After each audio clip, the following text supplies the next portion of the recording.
September 7th, 1191. 12,000 exhausted crusaders, battered and bloodied, turned and obliterated 30,000 of Saladin's finest warriors in just 17 minutes. 700 crusader casualties versus 7,000 Muslim dead, a 10-to-1 kill ratio that defied every law of medieval warfare. After securing Acre through a brutal 2-year siege, Richard the Lionheart, King of England and Christendom's greatest warrior, faced his match, Saladin, the Kurdish sultan who had recaptured Jerusalem and shattered Crusader power at Hattin 4 years earlier. Richard chose to march south along the Mediterranean coast to Jaffa, an 80-mile journey through perfect ambush country.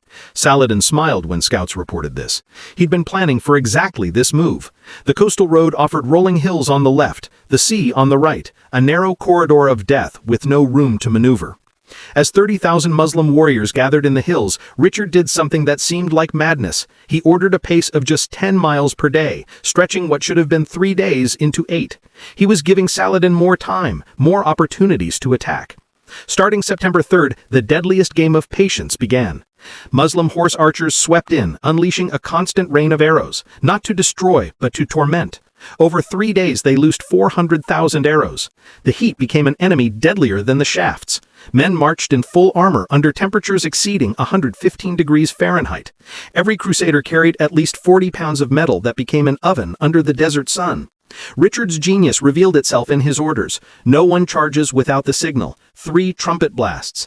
Any man who breaks formation faces execution. The Templars in the rear guard were forced to ride backwards in their saddles, facing the enemy, while their horses were led by squires. Knights marched with dozens of arrows protruding from their armor, like porcupine quills. By day 6, the Hospitallers at the vanguard had reached their limit. Master Garnier of Nablus watched his brotherhood bleed without striking back.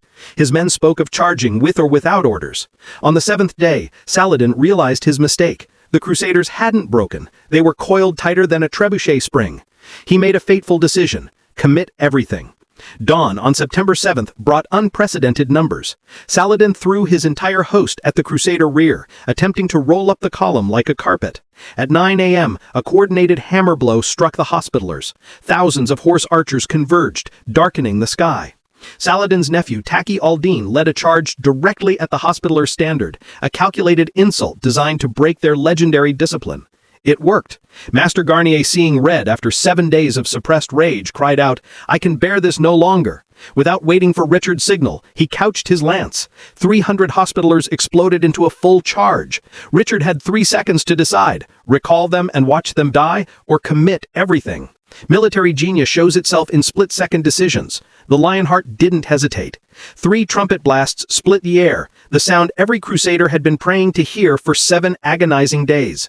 2,000 knights exploded into motion simultaneously, but this wasn't a mob charge. Even in their fury, discipline held. They maintained formation, Hospitallers on the right, Templars on the left, Richard in the center. 3 iron wedges accelerating like mountains of steel.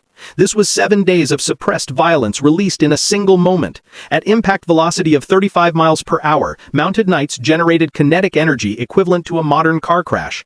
The lighter Muslim cavalry simply couldn't withstand the mass and momentum. Their line didn't break, it disintegrated. The Hospitallers' rage had been building for 7 days. When Saladin gave them a target, they didn't just fight, they butchered. Richard himself led from the front, his sword rising and falling in a rhythm of death. Eyewitnesses described him as a giant, dealing death with every blow.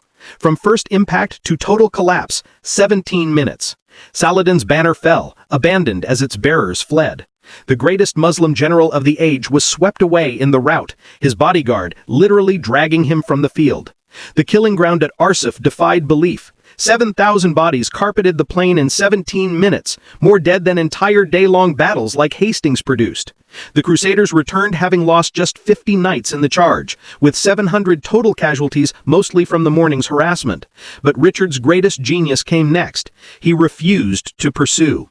His knights begged to chase Saladin's fleeing army onto Jerusalem, but the Lionheart understood that discipline had won the day. Lack of discipline could still lose it. The army was exhausted, horses blown. Pursuit into unknown territory could turn triumph into disaster. Saladin's aura of invincibility, carefully built since Hattin, shattered like his battle line. Within days, garrisons that would have fought to the death started considering terms. Jaffa opened its gates without resistance. Richard hadn't just defeated Saladin's army, he had defeated the Sultan's entire strategic doctrine. By turning suffering into tactical advantage, by transforming 7 days of defensive endurance into offensive annihilation, he proved that victory belongs not to the strongest or most numerous, but to those who choose the perfect moment to unleash hell. The age of Saladin's invincibility ended in 17 minutes, but those 17 minutes had been purchased with 7 days of blood, sweat, and superhuman restraint. At Arsuf, the deadliest weapon wasn't the lance or the sword, it was discipline, forged in desperation.